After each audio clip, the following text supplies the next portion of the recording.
Airtel या फिर जियो SIM card अगर आप भी इस्तेमाल कर रहे हैं तो सुन लीजिए, रिचार्ज महंगा होने जा रहा है। कब से महंगा होगा और कितना महंगा होगा आइए बताते हैं, लेकिन वीडियो को शेयर कर लीजिए। दरअसल मोबाइल रिचार्ज और इंटरनेट प्लान्स में इजाफा होने जा रहा है जो प्रेडिक्ट किया गया है, और यह इजाफा थोड़ा बहुत नहीं बल्कि 15% तक का हो सकता है। कहीं पर 20% भी बताया जा रहा है, यानी कि 349 का रिचार्ज 450 तक भी पहुंच सकता है।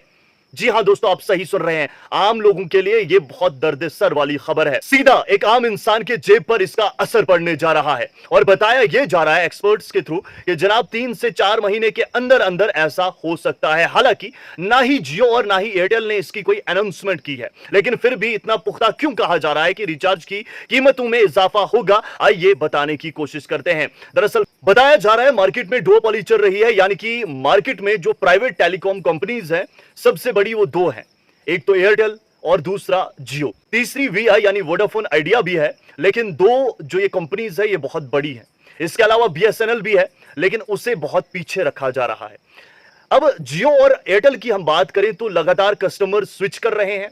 दूसरी बात यह है कि डाटा जो कंजप्शन हो रही है वो बढ़ रही है, लोग 4G से 5G स्विच कर रहे हैं, और ये वजह बताई जा रही है कि जनाब इसमें अब इजाफा होने जा रहा है। इसके अलावा एक और अहम वजह है, और वो है इंक्रीजिंग ARPU यानी एवरेज रेवेन्यू पर यूजर। इसको बढ़ाना चाहते हैं। मान लीजिए कोई कंपनी आगे बढ़ रही है, लोग शेयर में हिस्सा लेना चाहते हैं, और वो तभी लेंगे जब कंपनी इजाफे में चलेगी, फायदे में चलेगी।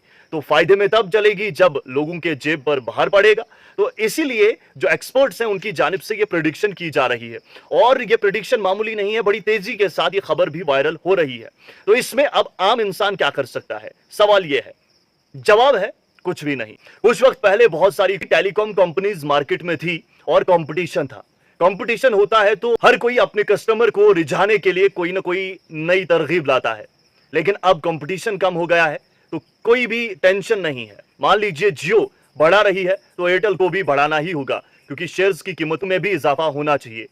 लेकिन बदकिस्मती की बात यह है कि जितने भी दूर दराज इलाके हैं आज भी इंटरनेट फैसिलिटी का फुकदान है, यहां तक कि कॉल भी नहीं लग पाती है, और ये हमारे पास सबूत है।